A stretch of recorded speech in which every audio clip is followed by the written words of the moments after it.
میں بھڑک کر پلٹا اور اس پر حملہ کرنے ہی والا تھا کہ وہ جلدی سے سرگوشی میں بولا، میں تیمور ہوں، کوئی الٹی سیدھی حرکت مت کرنا۔ پھر وہ کچھ توقف کے بعد بولا، یوں اندھا دھند باہر نکلنے کی کیا ضرورت تھی؟ اتنی شدید فائرنگ میں دیوانہ وار باہر نکلنا عقل مندی کا کام ہے کیا؟ وہ تو بر وقت اگر میں پیر اڑا کر تمہیں گرا نہ دیتا تو اب تک تمہارے جسم میں کئی سوراخ ہو چکے ہوتے۔ مگر گلوریا زخمی ہوئی ہے تیمور، نہ جانے اسے کہاں گولی لگی ہے، وہ زیادہ زخمی نہیں ہوئی ہے۔ کہ تم کیسے کہہ سکتے ہو؟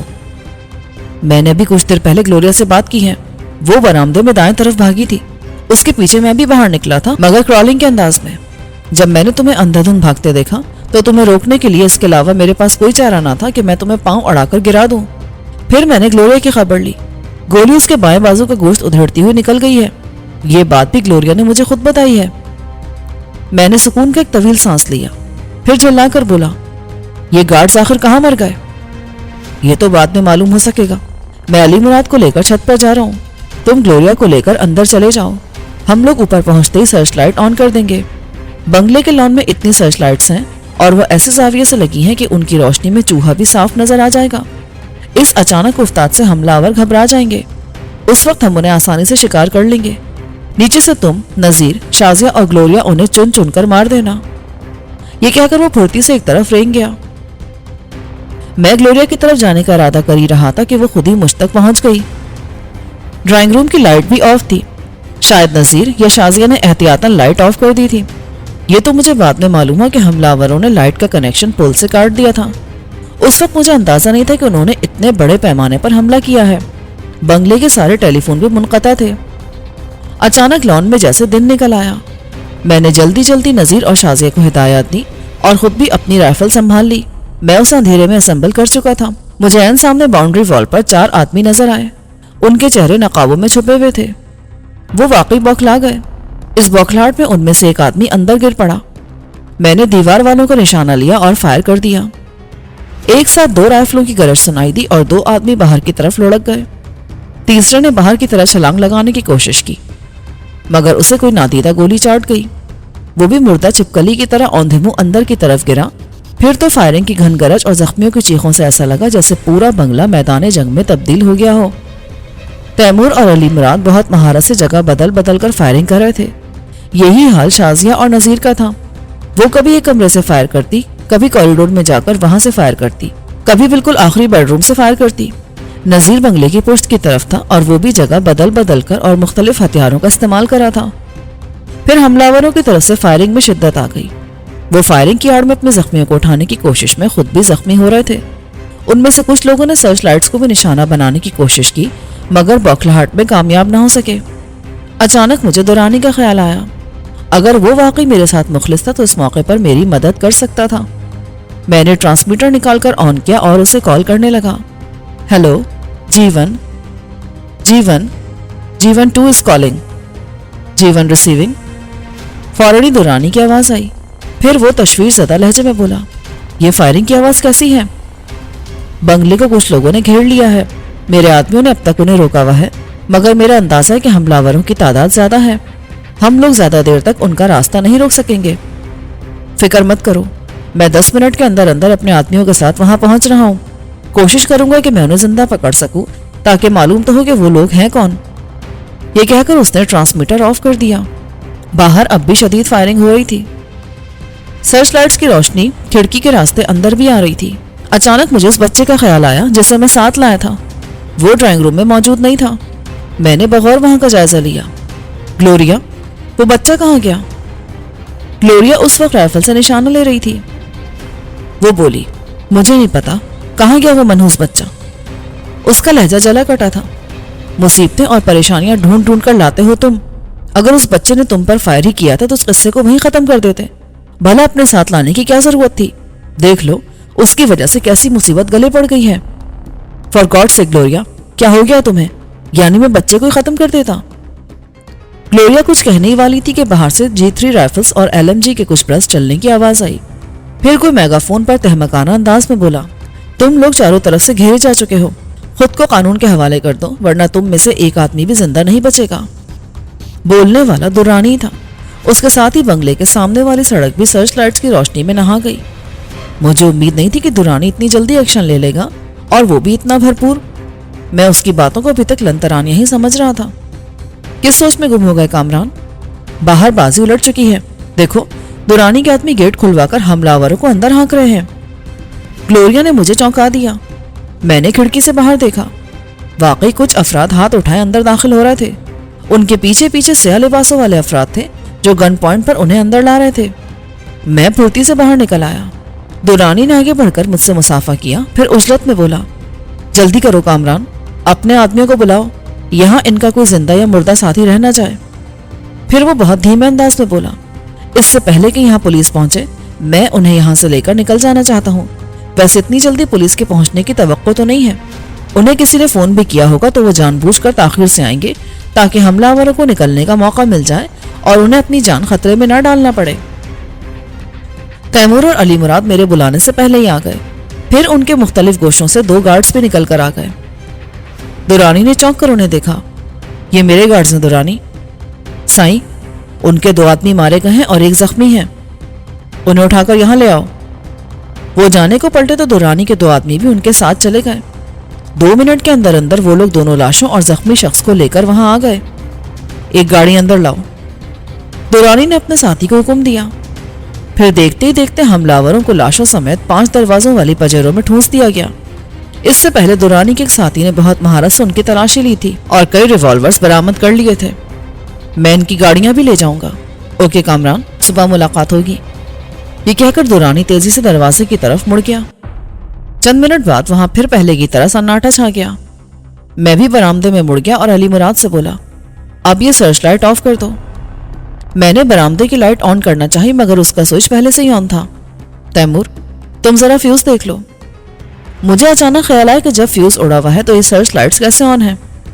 میں نے اپنے خیال کا اظہار تیمور سے کیا تو وہ بولا، علی مراد نے سرچ لائٹس آن کرنے کی کوشش کی تھی مگر جب وہ آن نہ ہوئی تو اس نے انہیں فوراً اوپر سے گزرنے والے الیکٹرک وائر سے ڈائریکٹ کنیکشن لے لیا تھا اور تمام سرچ لائٹس کے پلگ ڈائریکٹ کنیکشن سے اس بورڈ میں لگا دیے. یہ انتظام اس نے ایسے ہی کسی ایمرجنسی کے لیے کر رکھا ہے. اچانک پورا بنگلہ روشن ہو گیا. حملہ آوروں نے کسی طرح وہاں کا فیوز اڑا دیا تھا. علی مراد، میں نے اسے مخاطب کیا، یہاں کے باقی گارڈز کہاں گئے؟ انہیں تو سائیں میں نے پولٹری فارم پر بھیج دیا تھا. بڑے سائیں کا بھی یہ حکم تھا کہ زیادہ گارڈز آپ کے ساتھ ہوں. مگر سائیں آپ، ہمارا کوئی جانی نقصان تو نہیں ہوا؟ نہیں سائیں، مالک کا احسان ہے. صرف میڈم گلوریا معمولی سے زخمی ہوئی ہیں. او گاڈ، میں اس ہنگامے میں گلوریا کو تو بھول ہی گیا. میں نے پیشانی پر ہاتھ مارا. گلوریا وہاں موجود نہیں تھی. میں ڈرائنگ روم میں داخل ہوا تو گلوریا ایک صوفے پر نیم دراز تھی اور اس کا سرخ و سفید رنگ کورے لٹھے کی طرح بالکل سفید ہو رہا تھا. اس کے زخم سے اب بھی خون بہ رہا تھا، حالانکہ اس نے فوری طور پر خون روکنے کے لیے پٹی بھی باندھ لی تھی. اس کی جیکٹ بھی خون سے تر تھی. دھبے نہ صرف صوفے پر بلکہ ڈرائنگ روم کے کارپیٹ پر بھی تھے. گلوریا، یہ معمولی زخم ہے کیا؟ چلو اٹھو، میں تمہیں ہاسپٹل لے چلتا ہوں. فار گاڈ سے کامران، میں یہاں کی پولیس کو بھی اچھی طرح جانتی ہوں اور ہاسپٹلز کو بھی. وقت ضائع کرنے کا کیا فائدہ؟ شازیہ مجھے یہیں فرسٹ ایڈ دے دے گی. گلوریا نقاہت سے بولی. اسی وقت شازیہ کمرے میں داخل ہوئی. اس کے شانے پر ابھی تک گن لٹک رہی تھی. اس وقت تم حالت جنگ میں نہیں ہو شازیہ، اب ذرا اس گن کو بھی آرام کرنے کا موقع دو. گلوریا مسکرا کر بولی، بیڈ روم میں چلو، میں تمہاری ڈریسنگ کر دوں، ابھی تک خون نہیں رکا. پھر شازیہ کچھ سوچ کر مجھ سے بولی، آپ کا وہ جادو کا پٹارا کہاں ہے؟ وہی دوا اور سفوف گلوریا کو بھی دے دیتی ہوں.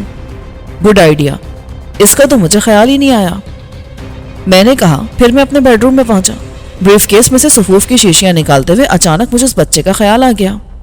میں دوائیں لے کر تیزی سے ڈرائنگ روم میں آیا اور شازیہ کو یہ ہدایت دینے کے بعد کہ کون سا محلول اور سفوف زخم پر لگانے کا ہے اور کون سا گھول کر پلانے کا، میں نے سہارا دے کر گلوریا کو اٹھانا چاہا مگر وہ پہلے سے اٹھ کھڑی ہوئی.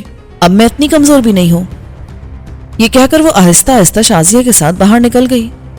میں نے اس بچے کی تلاش میں ادھر ادھر نظریں دوڑائی تو تیمور پوچھنے لگا کہ اب کیا ڈھونڈ رہے ہو؟ میں اس بچے کو تلاش کر رہا ہوں اسے تو میں نے اوپر والے بیڈ روم میں پہنچا دیا تھا، تیمور نے جواب دیا. بیڈ روم کا دروازہ تیمور نے باہر سے لاک کر دیا تھا. ہم اندر پہنچے تو وہ بچہ سہما ہوا بیڈ کے کونے پر بیٹھا تھا. مجھے دیکھتے وہ بری طرح رونے لگا. انکل پلیز مجھے میرے گھر پہنچا دے، میری امی ابو بہت پریشان ہوں گے. اس نے روتے ہوئے کہا، تمہیں گھر بھی پہنچا دوں گا بیٹا، مگر اس وقت تو تم بھی خطرے میں ہو. بلکہ اصل خطرہ تمہارے لیے ہے. وہ لوگ تمہیں ہر قیمت پر یہاں سے لے جانا چاہتے تھے. مگر کیوں انکل؟ وہ دہشت زدہ ہو کے بولا. اس لیے کہ تم ان لوگوں کو پہچانتے ہو. مگر فکر مت کرو, میری موجودگی میں کوئی بھی تم تک نہیں پہنچ سکتا. پھر میں کچھ سوچتے ہوئے بولا, ہاں تو تم بتا رہے تھے کہ اس شخص نے تمہارے میتھس کے ٹیچر کا ٹرانسفر کرا دیا تھا. پھر کیا ہوا؟ وہ آدمی اکثر مجھ سے ملتا رہتا تھا. وہ ہمیشہ اسکول کے باہر اپنی گاڑی میں میرا انتظار کرتا تھا. میں نے جب بھی اس سے گھر چلنے کو کہا, اس نے سختی سے انکار کر دیا. پھر اس کے اصرار پر میں نے اسے اپنے دوستوں سے بھی ملوا دیا. یوں ہم چاروں اسکول کے بعد اس سے ملنے لگے. وہ ہمیں خوب کھلاتا پلاتا تھا, اپنی گاڑی میں سیر کراتا تھا. چھٹی والے دن اکثر پکنک کے لیے بھی لے جاتا تھا. ہمارے گھر والوں کو شبہ اس لیے نہیں ہوا کہ ہم چاروں ایک ساتھ جاتے تھے. اس شخص نے ہمیں خوبصورتی سے جھوٹ بولنا بھی سکھا دیا تھا. ایک دن وہ ہمیں اپنے بنگلے پر لے گیا. وہ بنگلہ شہر سے میلوں دور تھا. وہاں ہماری ہی عمر کے بہت سے بچے تھے.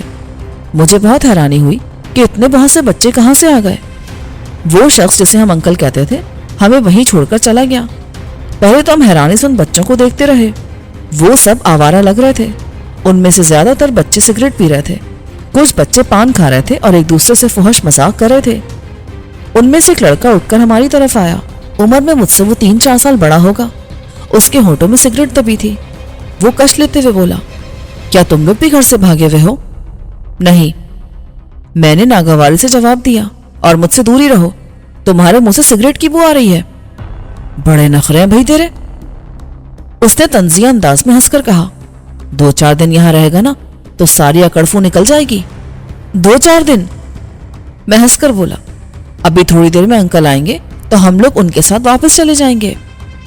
میری بات سن کر اس نے فلمی ولن والا انداز میں قہقہا لگایا. ابے بھول جاؤ اس انکل کو, اب وہ کبھی نہیں آئے گا. اب تجھے وہی کرنا پڑے گا جو استاد کہے گا. کون استاد؟ منیر نے پہلی دفعہ دخل اندازی کی. ابے استاد اس بنگلے کا مالک ہے, وہی ہم سے کام لیتا ہے. اور تیرا وہ انکل اب کبھی یہاں نہیں آئے گا. اس نے تم لوگوں کا سودا کر دیا ہے. بکواس کرتے ہو تم, انکل ایسا نہیں کر سکتے. مجھے یکدم غصہ آ گیا. لڑکے نے اچانک میرے منہ پر تھپڑ مار دیا. اپنی زبان کو قابو میں رکھ. آئندہ مجھ سے اس لہجے میں بات مت کرنا, ورنہ مار مار کے ہڈیاں توڑ دوں گا. مجھے تھپڑ کی چوٹ سے زیادہ اپنی توہین کا احساس ہوا. میں غصے میں اس سے لپٹ پڑا اور اس کے پیٹ میں پوری قوت سے ٹکر مار دی. وہ شاید اس کے لیے ذہنی طور پر تیار نہیں تھا, اسی لیے توازن برقرار نہ رکھ سکا اور لڑکھڑا کر پیٹھ کے بل زمین پر گر گیا. میں نے چھلانگ لگائی اور اس کے سینے پر چڑھ بیٹھا. اس سے پہلے کہ وہ مزاحمت کرتا, میں نے تابڑ توڑ کئی گھوسے اس کے منہ پر جڑ دیے. اسکول میں بھی لڑائی بھڑائی میں میرے سامنے کوئی نہیں ٹھہرتا تھا. میں خواہ مخواہ کسی سے نہیں لڑتا تھا, مگر ایسا موقع آ جائے تو لڑنے والے کو چھوڑتا بھی نہیں تھا. تم تو کسی اچھے خاندان کے لگتے ہو مجھے بیٹا, پھر تم اس لڑائی جھگڑے میں کیسے پڑ گئے؟ میں نے اس سے پوچھا. جب میں نیا نیا اسکول میں داخل ہوا تھا تو مجھے شرارتی لڑکوں نے بہت تنگ کیا. میں نے بہت مار کھائی. میں اکثر روتا ہوا گھر جاتا تھا. میرے ایک چچا پڑھنے کے لیے امریکہ گئے ہوئے تھے. وہ ایک دفعہ چند ماہ کے لیے پاکستان آئے تو ہمارے گھر میں ٹھہرے. انہیں جب یہ معلوم ہوا کہ لڑکے مجھے مارتے ہیں تو وہ بولے, علی میں تمہارے ساتھ اسکول جا سکتا ہوں, ان لڑکوں کی شکایت بھی کر سکتا ہوں, مگر یہ اس مسئلے کا حل نہیں ہے. کسی دوسرے اسکول میں ایڈمیشن لینا بھی اس کا حل نہیں ہے. شرارتی لڑکے وہاں بھی ہوں گے, وہ بھی تمہیں ماریں گے. اس کا بس ایک ہی حل ہے کہ اینٹ کا جواب پتھر سے دو. کوئی تمہیں ایک ہاتھ مارے تو تم اس کے 2 ہاتھ رسید کر دو. دنیا کا یہی اصول ہے بیٹا, کمزور کو سبھی دبا لیتے ہیں. تم لوگوں سے جتنا دبو گے, جتنا ڈرو گے, وہ تمہیں اتنا ہی ڈرائیں گے. تم نے سنا ہے نا وہ محاورہ, جس کی لاٹھی اس کی بھینس. تم بھی اپنی لاٹھی اٹھا لو, پھر دوسرے بھینس کی طرح تمہارے آگے آگے دوڑیں گے.